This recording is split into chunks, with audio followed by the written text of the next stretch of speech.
Good afternoon and welcome to Mike and the Hoss on Wolfeboro Community Television. I'm Mike Dene. And I'm Charlie Hossack. Today, Charlie, we have some spring team updates. Good. Continued tough start for the Red Sox. Yes. Although they maybe start to turn the corner a little bit. A pretty exciting week for the Celtics and the Bruins. Absolutely. And the NFL draft last night. Yep. Good So, stuff. We get some good stuff to talk about. Yes. You ready to get started? I'm ready. All right. So let's start with the Kingswood. Lacrosse team's off to a good start. Yes. Which is certainly a positive. The boys are 3-2. The girls are 3-1. So they're both are winning records. I know the boys this past week lost to Wyndham, a game that they really expected that they weren't going to do well in. Right. They were missing a lot of guys. They were missing the whole front line. Yeah. And they ended up losing 12-11. Yeah. Highly competitive game. Yeah. So, a mark of a good team is when you're missing a lot of your key pieces, but you still find a way to be competitive. Right. Can we talk about that just for a second? Sure. I was wondering, what are your feelings? I mean, obviously it's school break, so you have a lot of families that take vacations and go away.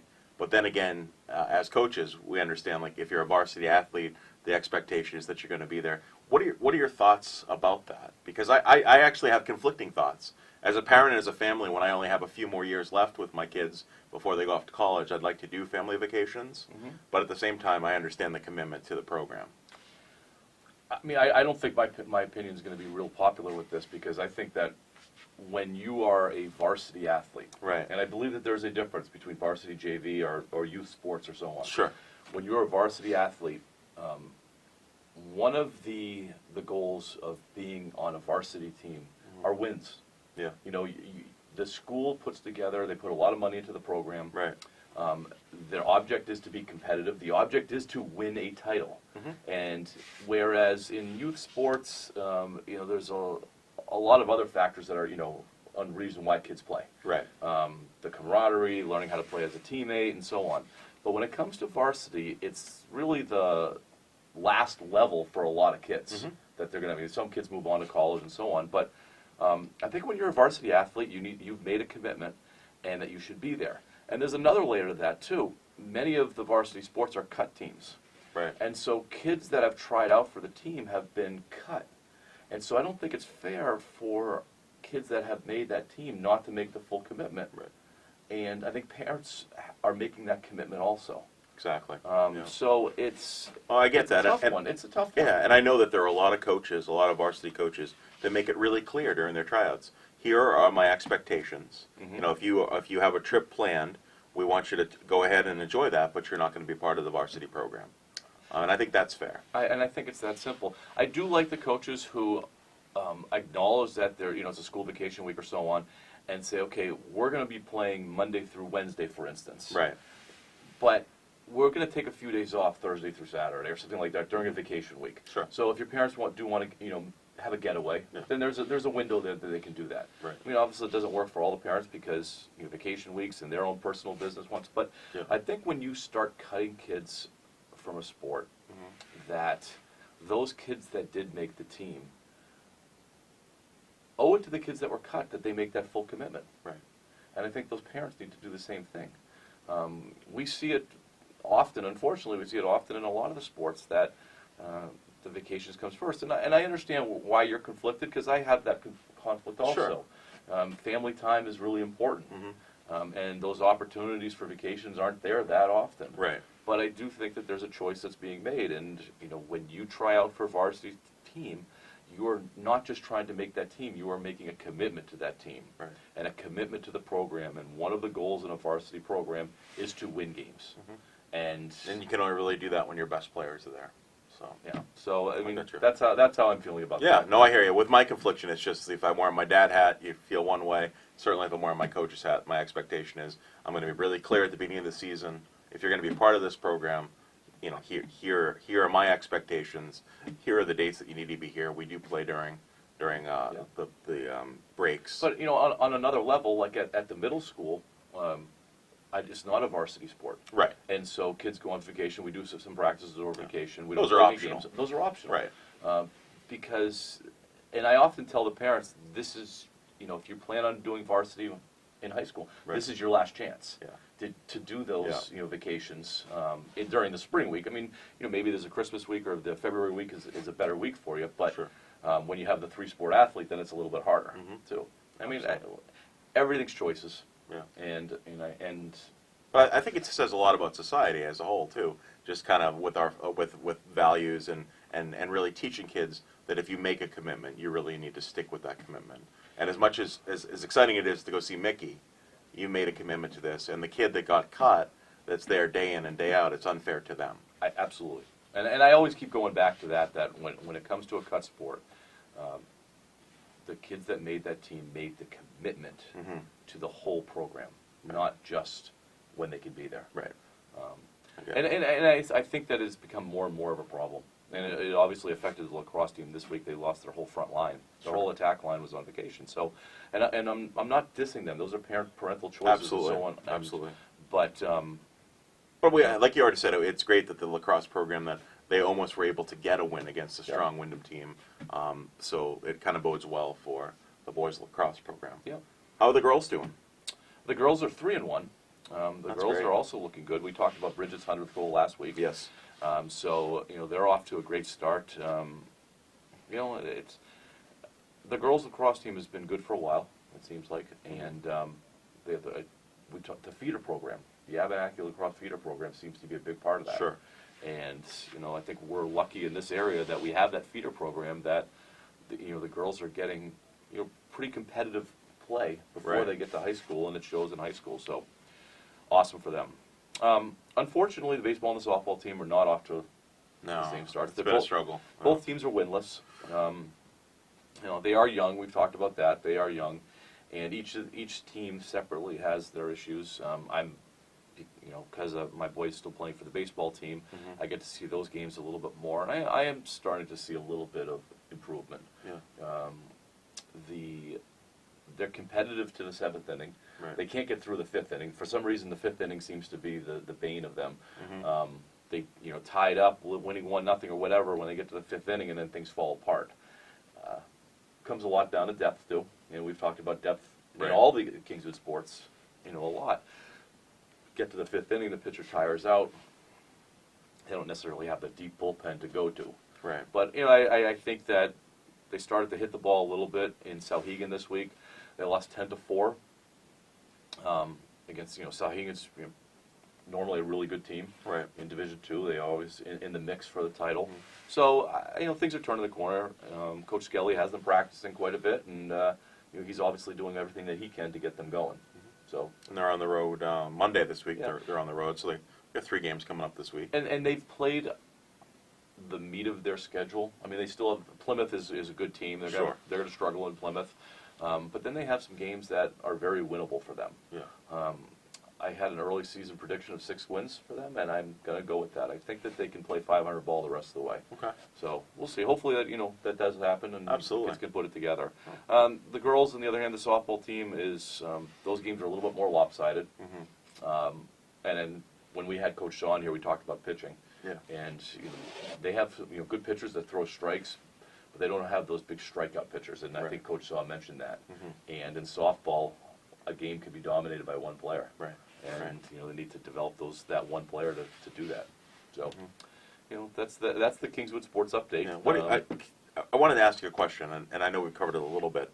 So when we look at JV versus varsity athletics, now I know we don't cover a lot of the JV stuff here on our show, but the JV programs overall, whether we're talking lacrosse or baseball or softball, they've started off with very successful seasons. And if we look back in the fall, like the JV football team, they tend to be quite successful. And then you kind of hit that varsity level, and the struggles begin. What is the, I ask people this all the time, and people ask me, what do you think the difference is? Like when you move from JV to varsity, but what do you think the difference is? I don't know. Yeah. I don't know. I think you and I touched base this week a little bit about it because this came up at the John Stark game where the boys baseball team, JV team, beat John Stark handily. Yes. And the varsity team lost relatively handily to John Stark. And we said the divide between the top athletes at some of these schools and the bottom athletes seems to be much greater than Kingswood, where Kingswood seems to be a little bit more muddled in the middle. Right. Whereas some of these other teams have high-end talent, You know, and John Stark, I think, has some Division I players there. Sauhegan had some Division I players before, but then the low-end talent is much lower than our, you know, low-end talent. Exactly. It's just, and I don't know if it's just the rut that Kingswood's in right now. That the high-end talent isn't as deep as some of these other teams. But yet, our middle talent is pretty good. I agree with that. And I'm hoping, seeing, you know, we talked about Abenaki lacrosse, but I'm hoping with baseball and softball, now you're seeing, you know, the Kingswood Cal Ripken program, and with the kids moving up, you have the softball as part of that program as well. You also have some of the AAU baseball and softball teams. So we've got a lot more kids that are playing baseball and softball at younger ages that are sticking with it and moving up. So I'm hoping now that, you know, people say, well, it's been around forever. It has, but maybe not quite at the level that it currently is. And actually, I think there's some quality coaching down at the lower levels through the Cal Ripken program up. I think the AAU is actually something we could talk about a little bit too, because geographically where we're located, not a lot of families can do the AAU. Sure. And whereas down in the southern part of the state, everybody has that option because it's right next door. And so your varsity teams generally are, the whole team is doing some sort of an AAU program, whether it be basketball, football, baseball, softball. You know, so they're doing these AAU programs. Hockey, and so their experience is a little bit better. Whereas in the JV team, those generally are the kids that haven't been doing the AAU program. And so since we're not able to, I mean, we have some kids that do it on each team, but we don't have full varsity rosters that are doing it, where these other teams do have those full varsity rosters that are doing these. And that probably is the difference. Like you just mentioned, though, there seems to be a lot more kids that are getting involved with the AAU programs around here. You know, and sometimes the AAU programs get kind of a black eye, and people think it's like year-round, when it really isn't. It's not a year-round program.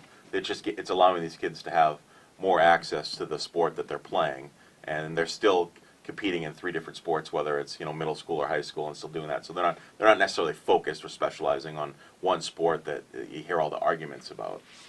I think those arguments are valid, though. I agree with that. You know, I think that in the past, the AAU programs, like an AAU basketball team, and you know, we've had kids in school that have played AAU basketball that aren't allowed to play other sports.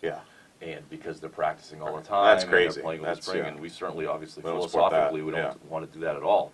The AAU program seems to have become a lot more flexible around, you know, family schedules and other sports, which is good to see. It's, you know, a good run AAU program should be supporting the existing programs, but also supporting the other sports of the school. You know, you and I both believe that the athletes are better developed if they're playing multiple sports. Absolutely. And not hyper-focused on one, and maybe they get to, you know, later on they get to it. But I would still like to see the kids playing, you know, multiple sports as they go through high school. I agree. It's more enjoyable.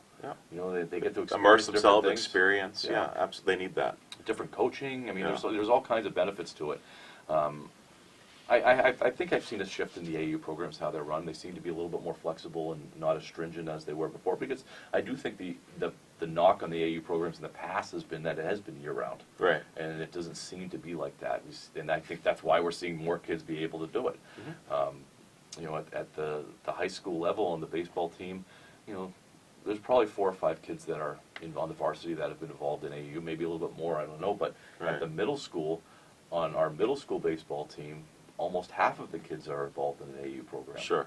And, you know, that's out of 23 kids. So, you know, there seems to be a little bit more growth there. And the AAU programs need to work in conjunction with the local sports teams, too. With the local Cal Ripkens. It shouldn't take place of it. It should be in conjunction with, to find that extra baseball or that extra softball or extra lacrosse to make our kids more competitive. And we're competing against teams that have more ability to do it. And so, maybe that'll be a good debate one. We should, we should do that. Yeah, that's good. Celtics, they had a heck of a week. So they swept the Pacers. That was exciting, and I think we predicted it. We predicted a sweep. Did we predict? I don't know. Maybe we didn't predict a sweep. We predicted that the Celtics would have a relatively easy time with the Pacers, which is good. Then they needed to, and I think the best part of that is they won 2 in Indiana. And so, a hostile environment, they were still able to, you know, put good games together. Very balanced. You know, looking at the box score after the game 4, and you know, It was Kyrie with like 13. Yeah. It was, off Yeah, it the was bench. distributed evenly. What Yeah. did surprise me, and you're more of a basketball guy than I am, is that the Celtics only dressed 8 Yeah. in that final game. Yeah. Is that normal? No, that is definitely not normal. That was interesting to see because you don't have much depth No. on your bench, especially if you get into foul trouble. Right. So So I didn't Yeah. get a chance to read up on it, Yeah. why Brad Stevens did that, but I just was kind of surprised to see 8 guys on the bench. Yeah. And it was all coaches' decisions down the box yeah, score. that's Did right. not Yeah, play it wasn't coaches' injuries, decisions. wasn't yeah. So- It was interesting, and I mean you don't even see that at the middle school level. No. They'll dress more than 8. No. So when they play uh, Milwaukee, yeah. they're going to need to dress all like 12 Yeah, because you they're going to need- need some foul guys. Absolutely, absolutely. So can they beat the Bucks? What do you think? I don't know. The Bucks have a player that I would deem as almost unstoppable. Yeah, the Greek Freak. Giannis is Yeah. something else. He's a 7-foot-plus guy who has the skill of a guard. Yeah. And how do you guard him? I think the only way you guard him is you foul him, because I do believe he struggles with his foul shots. Yeah. That's probably the one That's part the of his one. He game. has one area of weakness. And so I think they're going to need a lot of fouls on him and really beat him up. But This is where you miss Marcus Smart. Yeah, is he going to be ready for this next series? I don't think so. I mean, Okay. you torn oblique. Who knows? Yeah. So Um, I don't think so. Even with the extra rest, I mean, he can't. He's got to be 100% before he comes out. The Celtics were expected to make it to the finals. Yes. That shouldn't have changed, even though the drama that they've had during the year. That really shouldn't have changed. Right. And Giannis was there. Yeah. He was there. Yeah. And, when these predictions were made, he was there. So, I'm a Brad Stevens fan. Mhm. I think he's a phenomenal coach. Right. And I have faith that he's going to work something up. Like a Belichickian type of thing, that Yeah. he's going to find a way to take out their best player. And we'll see. We'll see. So when's the go- first game? they play Sunday? So much Yeah. time off. Yeah. And They've had a lot of time. I mean, maybe the rest is helpful. So, Well, all right, go ahead and make your Celtics Bucks prediction. I'm going to say the Celtics are going to lose in 7. Okay. I'm taking Celtics to win in 6. Okay.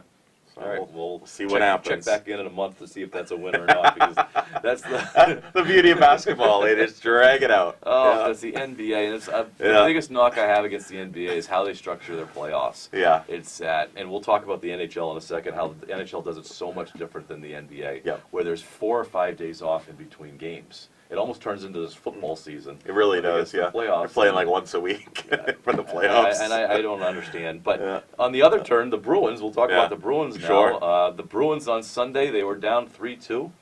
They were in Toronto. Yeah. Huge win, obviously, up there. And then they came back here for Game 7. I happened to be fortunate enough to be at the Garden that night Yes, with the boys. yes. The atmosphere was electric. I bet. It was awesome. And to be at a Game 7 was great. And, I felt Toronto actually outplayed the Bruins much of the game, but the Bruins had that home ice advantage. Right. And it carried them to the end. And once Toronto got down, it was hard for them to keep going. Mm-hmm. But hockey does it every other night. Yeah. They don't. They move right along. They move right along, and Yeah. there's always a hockey game going on. Always Yeah. a hockey game going on. And you and I've talked about playoff hockey is just a completely different sport compared Right. to anything else. Just the atmosphere, the energy, the noise, the physicality during these games.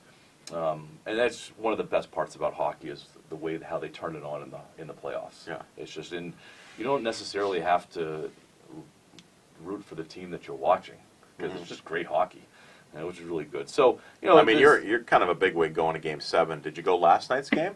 Were you there? No, it's only Game 1. I Yeah, didn't wanna just go- Game 1. You'll wait. You'll wait for last night's game. Pretty awesome. It was an overtime win. Yeah. Off to a good start. Columbus worries me. They play a much different game than Toronto. Mhm. More physical. They just kind of make you play your worst. Yeah. The way that they set up in front of the net. And the boys, we were watching it, and we were just commenting how when the Bruins got the puck in the zone, Toronto's collapsed around the goalie. They had 5 guys within 20 feet of the goalie. Right. And that's all they do. They just muck up the front of the net and hopefully get the clear. And it worked very well against Tampa. Yeah. The Bruins came out, ahead last night, and I thought the Bruins overall played pretty well. They get their hands full with Columbus. Yeah. And Columbus put all their chips in the middle here. They went to sign a lot of free agents. They're going to lose a lot of guys at the end of the year. So they're going for it. Right. And we'll see. I think the Bruins are on a roll, and things have set up for them to get to the Cup. All these good teams, Yeah. the Tampa's, have left, and They've been eliminated. Las Vegas is out now. Yeah. There's a lot of teams. Washington lost. Yeah. They lost in a double overtime Game 7, which I can't imagine being at that. So I mean, can you imagine? I mean, let's fantasize for a minute. I mean, Celtics probably that's a reach, but you potentially could have the Celtics, the Bruins. I mean, holy cow! You could have had all the 4 Sox titles. and the Pats. The Boston could have all 4 titles at once, and they are tracking. They're tracking for it. Yeah. Which has never been done. And I think the most any town's had is 2, and Boston had it back in 04. Yeah, right. And I think New York, the Giants, and the Rangers had it at one point. But That's unbelievable. That's about it. Yeah. To think about 3 or 4 titles, the sports world hates Boston now as it is. Yeah. Wait till that happens. So it's pretty exciting. Tuukka Rask is playing his best. They're getting healthy. Mm-hmm. They just seem to be pulling the right strings at the right time. But we'll see. But nothing. I mean, so I'm watching the game last night, and I just get, and I see your tweets all the time, but it's like I was just so nervous, and it's funny because I would say I'm a hockey fan, but I'm not like the ultimate hockey fan. Yeah. But something about playoff hockey, and it's the same way like when I'm watching high school hockey, Kingswood hockey. Like you just get into the game, Yep. and every time they skate down, you're like, oh, making all sorts of noises, and it's so exciting. It's so exciting. And when I got all panicky because like they had to review the winning goal, and I'm like, and everything, like, oh my goodness. It's amazing. Yeah. It's amazing the detail that they go into, and that they can go back to an offsides to take away a goal. If they missed an offsides, they can go back and take away a goal that way. And he was onside by maybe 3 or 4 inches. Yeah. But it was that close. But Lastly with the Bruins is Charlie Coyle, who was yeah. a pickup midseason from Johansson. There was 2 goals that they were responsible for last night. They gotta, they're getting those pickups and having those guys contribute because their top line. Well, the top line's okay, but Pasternak, he's been absent. Yeah. And I'm hearing a little bit of drama with Pasternak that he's not happy where he's playing, and he wants to be back with Marchand and Bergeron. Yeah. But they're undefeated since they switched the lines. So I don't. Keep it rolling. Yeah. Red Sox. Yeah. Their record is better this week than it was last week when we talked about Absolutely. them. Yeah, they're 11 and 15. Not by a lot. No. But I want to say they were 6 and 13 last week. yes. That makes sense? That makes sense. Yes, because they were 5 and 2. Yeah. So they were 5 and 2 this week. Then you said, you had made the comment before, by May 1st if they're 500. Yep. It's attainable. You're 11 and 15 right now. They got about a week left in April. They came off the sweep of Tampa. Yeah. There was the first place team at the time last weekend. Well, they're still a first place team. They're still a first place team. Yeah. You thought, okay, they got this thing going. Yeah. And then they lose both ends of a doubleheader to Detroit, who is one of the worst teams in the league right now. That's tough. At home. Yeah. And they won the last 2, thankfully. So they did split with the Tigers. But I don't know. I don't know what's going on. Sale is slowly pitching a little bit better. yeah. But he's their horse. He's got an ERA close to 9. They're 0-5 in all of his starts. He's 0-4, I think, or 0-3, 0-4. Yeah. That's a problem. Nathan Evaldi, which was another one of their pickups. Yeah. He had some elbow issues going on, but apparently this is elbow issues that he had last year too, and they do a quick cleanup in his elbow. Yeah. And he comes back feeling better, and he responded well last year. Everybody's very optimistic that this is no different than it was last year. Yeah. He comes back out of, off the DL throwing 100. So, No we'll different, see. but we're only 20 games into the season. Well, yeah, we're on 20 games into this season, and he just signed a 3-year contract. Yeah. So, I don't know. I just would like to see the offense get going. They did score 11 last night. Two nights ago. 2 nights ago. Yeah, but that was I'm not going to take anything away, but that was a walk fest at the end there. It was just, as Eckersley said, a carousel. All right, Just walk, well. walk. But it was still good to see. Any way you can get them. Yeah, exactly. And they need that. I like to see the offense just get hot. Maybe with the warmer weather that'll happen. Yeah. That seems to be starting to hit a little bit better. Mhm. Martinez has been hitting well all year. Yeah. So that's Yeah, and of been course, good. Mitch Moreland is doing well. Yep. So, But if you look at their averages, I want to say that Martinez is the only one that's in the 300s, yeah. and that's not a good sign for the Sox. So. Right. What's the latest? I haven't heard. What's the latest update on Pedroia? I mean, obviously, I know the knee injury is not playing, but have we? The latest I heard was Yeah. that it's not that he's coming back. Okay. That he is All right. coming back. It's not that big of a deal. Just need some rest. A matter of a couple days, type week or so. Yeah. He was on the DL, and I want to say it was retroactive to last week. So, Mhm. we'll probably see him next week. Yeah. We'll probably see him next week, and I mean, we said that he was done last week. Yeah. I think he probably should be done. He's batting 100. He doesn't. The game seems to have passed him by. Yeah. I think maybe it's time that they pick up another Ian Kinsler and Mhm. get another second baseman Right. and move him on, and then raise his number because honor him this year. Yeah. Have maybe he plays one game a week or something like that. Leave him on the bench as a pinch hitter or something like that. Right. As a spark plug. I don't know if he would be interested in doing that. He seems to be pretty prideful about that stuff. So we'll see. We forgot to mention one thing with the Celtics: the passing of John Havlicek. Well, last Yeah, night. he passed. That was that's tough. I mean, I didn't grow up watching him. I'm a little bit, neither did I. a little too young for that. But still, I know he's an important part. Is not only is he in the Basketball Hall of Fame, his numbers raised in the Garden. 8 titles. Yeah, 8. amazing player. Yep, 8 titles, and last night it was when it popped up on the phone, started reading a little bit about him, and he's very accomplished. Yeah, Very accomplished.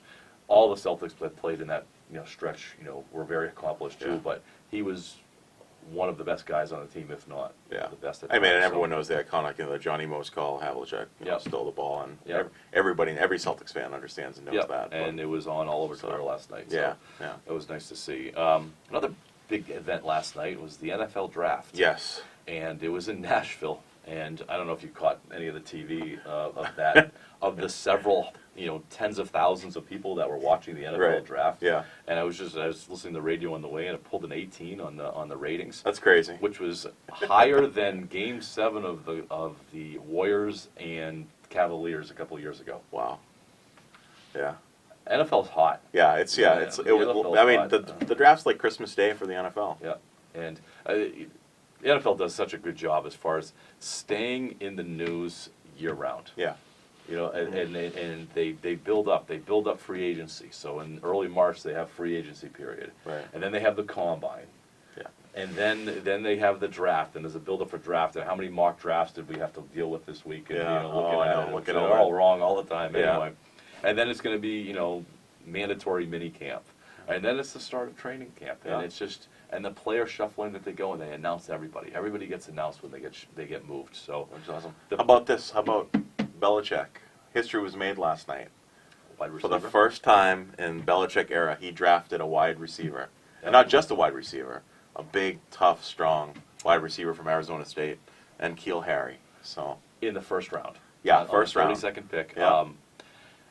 It's exciting. Mhm. It's exciting. I over the years of watching the Pats, it's you kind of brush aside any other stuff. All these other teams are so excited about their players, yeah. and then they end up being 3-13 or something Right, like right, that. right. And the Pats don't do anything. They draft a right guard, and they're 14-2. Yeah. So you don't want to put too much stock into the draft with them, but it is exciting, and you hope that Brady has a few more targets to throw to. Definitely. So- They needed that. Yeah, So, it is.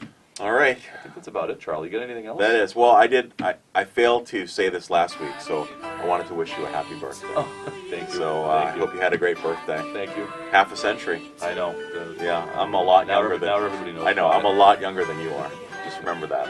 You're not that much younger than I am. All right. Got anything else, Mike? I don't have anything else. Well, that's going to be it for us. Thank you for watching Mike and the Hoss on Wolfeboro Community Television. Next week, we Yeah. are going to be broadcasting. We made a mistake. We said it was this week, but next week we're Yes. going to be broadcasting from the baseball field on Friday during the Kingswood varsity baseball game. And hopefully we're going to do that for a couple of the other teams too. Yeah. So we're looking forward to being on location next week. So we'll see See you you there. next week. All right, go Knights. Good night.